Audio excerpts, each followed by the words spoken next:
Have you ever wondered that why two people raised in the same family they become totally different? No, one is after knowledge, discipline, self-improvement, and the other one is seeking power, wealth, pleasure. So Vedic philosophy gives a profound answer for this. That is guna and karma. John Locke, okay, this philosopher, he proposed the idea of a blank slate. That means when the child is born, his mind is totally blank, okay? His mind is totally empty, like a blank slate. And what he becomes, it's because of the environment and experience.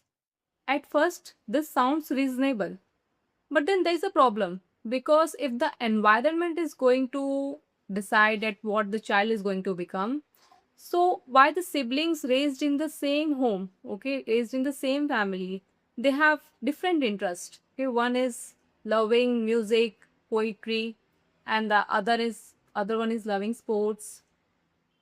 So Vedic philosophy says that human life cannot be explained by the environment and not by the innate nature. So this is the combination of both. So the inner nature is called guna. Okay, Vedic philosophy calls our inner nature as guna. Guna means our tendencies, our inclinations. Okay, what is giving us pleasure? What are we really enjoying? So there are three primary gunas. Okay, that is sattva gun, rajo gun, and tamo gun. Sattva means that is it's a tendency towards having knowledge, clarity, truth, wisdom, and rajogun, rajas. That is, it is a tendency toward having ambition, power, achievement, and recognition.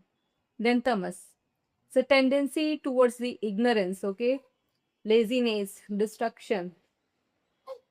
So, for example, a sattvic person will enjoy, learning, contemplation.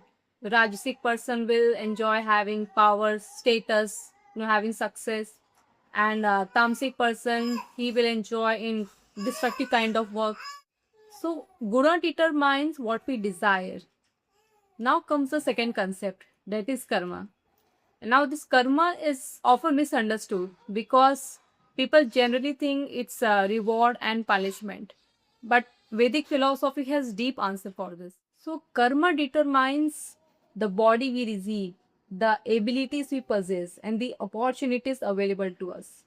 So, in short, karma determines what becomes available to us. So, guna determines what we want, and karma determines what we get.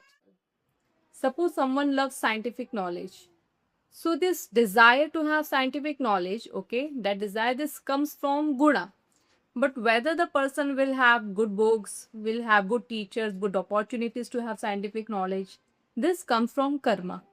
So this is extremely important that whatever we desire, it's not necessary that we are going to get, okay, because what we desire, it comes from the guna. But whether we are going to get it or not, that comes from the karma.